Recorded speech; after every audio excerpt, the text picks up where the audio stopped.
Hi friends, කොහොමද යාළුවනේ ඉතින් අවුරුදු ගානක් තිස්සේ හිතන් ඉඳපු හීනයක් ඇත්තට හැබෑ කරගත්තු මොහොතක්. ඉතින් Google Pixel 9 Pro XL එකෙන් තමයි කලින් ෆොටෝග්‍රැෆි කරේ, මොබයිල් ෆොටෝග්‍රැෆි ගොඩක් දුරට කරේ. ඉතින් සෑහෙන කාලයක් තිස්සේ බලන් ඉඳපු ලොකු හීනයක් හැබෑ වුණා කියලා කියන්න පුළුවන්. සෑහෙන දවසක් බලන් ඉඳලා සෑහෙන දින ගණනලා සෑහෙන කට්ටක් කාලි ඉවරලා ඉතින් camera.lk එකෙන් ඉතින් අපි ඒක මුලින්ම අන්බොක්ස් කරලා බලමු කොහොමද තියෙන්නේ කියලා. හෙලෝ යාළුවනේ. ඉතින් මේක තමයි මම අලුතෙන්ම ගත්ත මගේ පළවෙනි කැමරා එක. ඔය ඊට කලින් මම කැමරාවක් කරන් පාවිච්චි කරලා නැහැ. Sony A6400 කියන කැමරාව තමයි ගත්තේ. ඒකට 1650 mm කිට් ලෙන්ස් එක හම්බ වෙනවා. ඉතින් අපි බලමු මේක අන්බොක්ස් කරලා කොහොමද තියෙන්නේ කියලා. මාර මාසාවෙන් ඉන්නේ. ඉතින් අන්බොක්ස් කරපුවම මුලින්ම පොත් ටික තියෙනවා.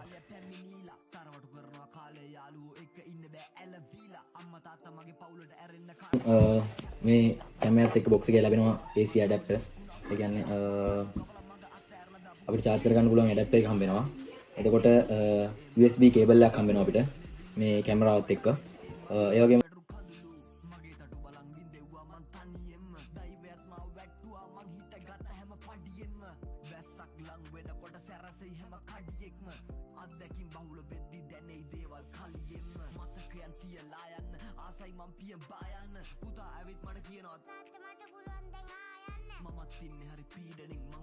පුතේ ඔයා යන්න මං හුරු වුණ 1000ක් ප්‍රශ්න අස්සෙත් උඹලට ගියක් ගායන්න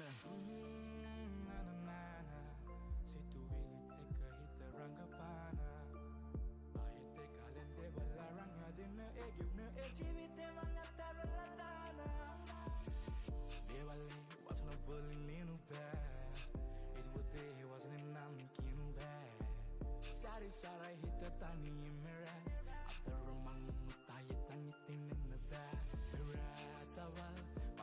Villain Perun Natavat Hadabatak Tampinu Babeta go to Vela Anduruba E Atarata Deval Tantan Mata Tamata Kailo Pevita Baru Das a Dukmuzu Susuman Mikala Kideati Tamadena Riduman Vedana Huratani Nidase යාළුවනේ මගේ ඇත්තටම සෑහෙන කාලෙක හිනේ හැබෑ වුණා. camera.lk එකෙන් තමයි මම මේ කැමරාව ගත්තේ. ඉතින් මම ඔයාලටත් පර්චේස් කරනවා. අතරම සුපිරි තාම ෆ්‍රෙන්ඩ්ලි විදියට යාළුවා මාත් එක්ක කතා කරලා ඉතින් ඔයාලත් කැමරාවක් පර්චේස් කරනවා නම් මට කියන්න තියෙන camera.lk එකෙන්ම ඔයාලා කැමරාව ගන්න. සුපිරි. Thank you.